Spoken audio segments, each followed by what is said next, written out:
Hello and welcome to the February 24th edition of Monday Motivation, PowerPoints for Successful Christian Living.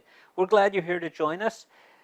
First, before we get into today's topic, I'm going to ask if you like the Monday Motivation, if you've benefited from these videos, please make sure you hit the subscribe button to subscribe to our YouTube channel.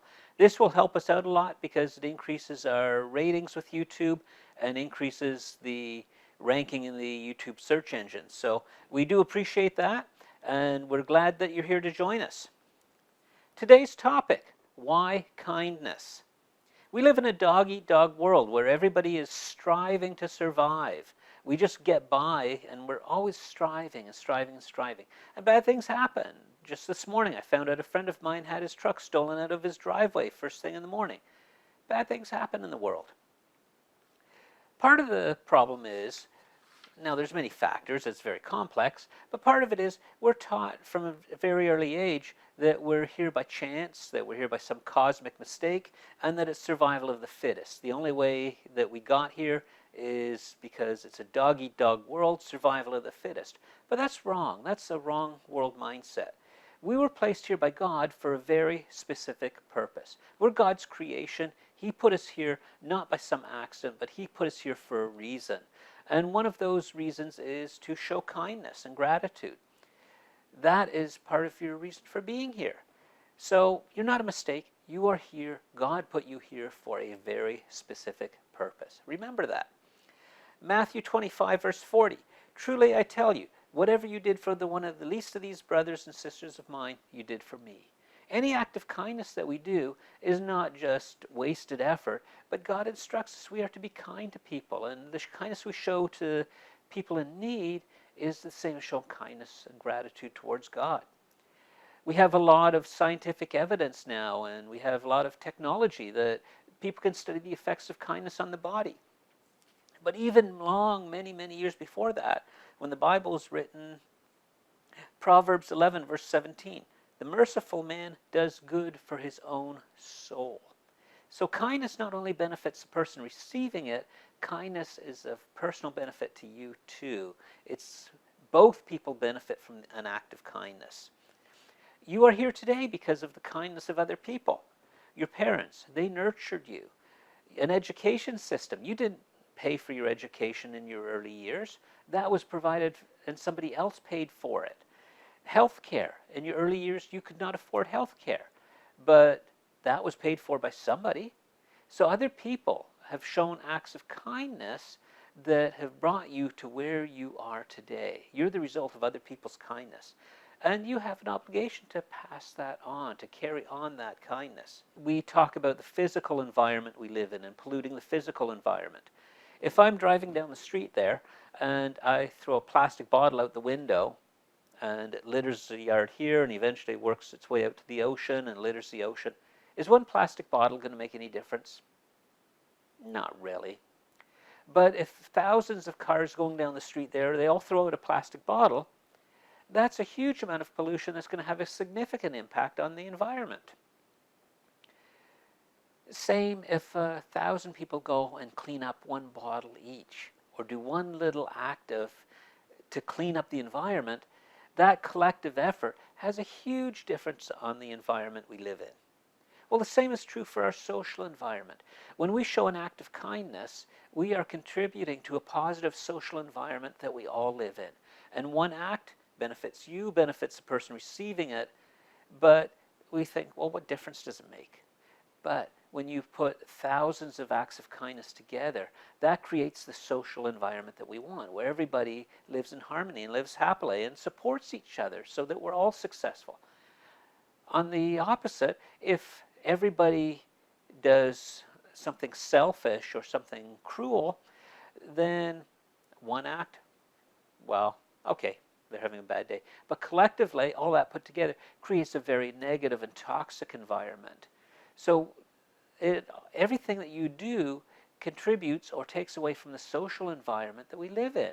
And you as a member of society, I as a member of society, what kind of society do we want? Do we want one where people show kindness and give, and as a result we all benefit? Or do we want one where it's take, take, take, take, take, dog eat dog, and who wins in that situation? Nobody. In the long term, nobody wins. You might get ahead in the short term, nobody wins in the long term.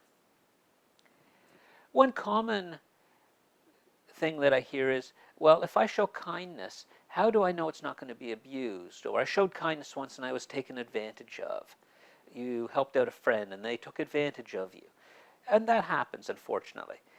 But that is not an excuse. Again, you have to think of the bigger picture. Just because you got burnt once, what about the 99 times that you did good and it brought about great change in somebody's life? So you can't use that as an excuse not to show kindness. At the same time, you do have to protect yourself. You do have to be strategic about it. I pray for wisdom. I faced one situation, this is going back a couple of years. A lady approached me on the street. I was on my lunch break. I'm working downtown Toronto. She was mid-20s, looked pretty rough, and she was almost in tears. And she had a story that she was pregnant, she'd been beaten up by her boyfriend, and she needed bus fare to get home to mom. A fair request.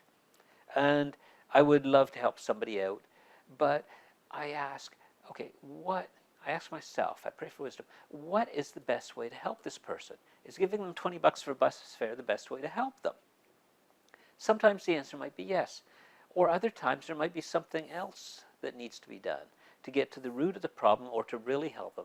So what appears to be kind on the surface is not necessarily the best way to help that person. Sometimes you got to be mean. Sometimes you have to get closer to them. Sometimes you have to ask questions. So what I did in this case is I said, you just said you've been beaten up by your boyfriend. Yes. Okay, well, in that case, we should get the police involved because you cannot allow him to go around beating you up. Well, she shut down that idea very quick. No. I've called the police before. They won't do anything. So she very, very quickly dismissed that idea. And I thought, okay, you said you're pregnant, right? Yes, I'm pregnant. You said you've been beaten up. Yes. Okay, you look pretty rough. Let me take you to the hospital, have you checked out, make sure that you're okay, and make sure the baby's okay. And then we'll put you on a bus to go home. No. So I insisted. I pushed harder. I said, do you care about this baby that you've got? Let's go get you checked out. So no police. She didn't like that idea. But I said, let's get it checked out. What would any normal mother do in a situation where she's in distress, where her baby's in distress? So I encouraged her, you need to make sure you're okay. No. She shut that down, and I insisted. So finally, she screamed at me, are you going to give me the money or not? I said, not if we don't go to the hospital.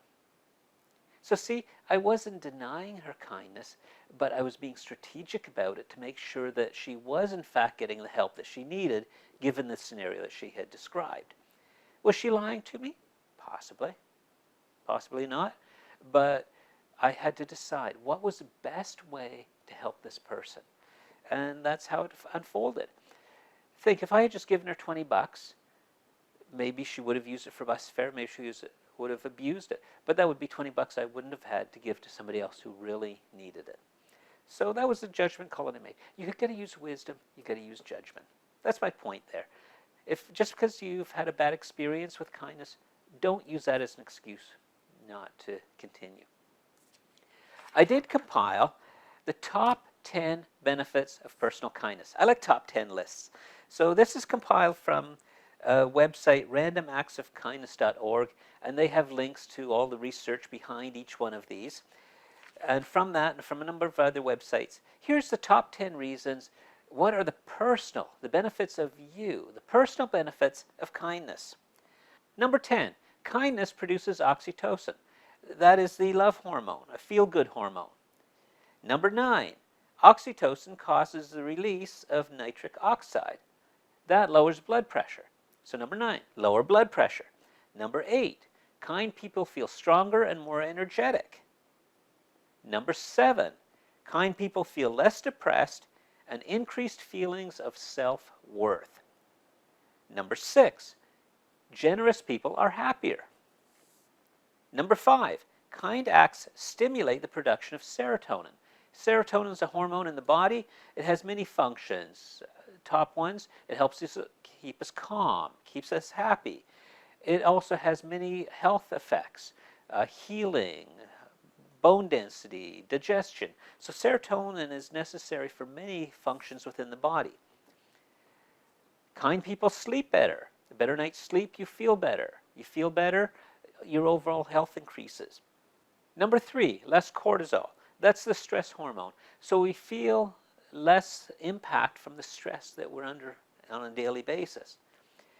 Number 2, people who are kind age slower, and there's a lower chance of premature death.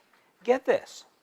People 55 and older who volunteer for 2 or more organizations have an impressive 44% lower likelihood of dying early. 44% lower likelihood of dying early. That's a huge number. So that alone is a huge point for the personal benefit to you of being kind. Remember what the Bible said. A merciful man does good for his own soul. Right there. We've got the scientific evidence to prove it now. Number 1, the number 1 reason for showing kindness is having the personal satisfaction of knowing that you did your part to make the world a better place today. Better for someone else, better for you, better for our environment. You did your part. That is the number 1 reason. So do a kind act today, develop a kindness mindset. It's for your benefit and the benefit of those around you. It creates a better cultural environment. Kindness doesn't have to be complicated. It can be something more involved, like we had John on the show last week with something that he does, but it can also be very simple. A smile, talking to somebody who needs a person to talk to, buying a coffee for a coworker. So it can be something more involved, but even just simple acts of kindness in your daily routine makes a huge difference in the life of somebody who needs that. Thank you for joining us on this Monday Motivation, Why Kindness. We hope you enjoyed the webcast. Make sure you subscribe to our channel. Go to our website, www.mondaymotivation.ca. Check it out. There's past editions available there. Go to our Facebook page. We'd love to hear what you're doing for kindness, kind acts. We also have a feedback form on our website, www.monday-motivation.ca. Have a great week. Show kindness. We'll see you next Monday.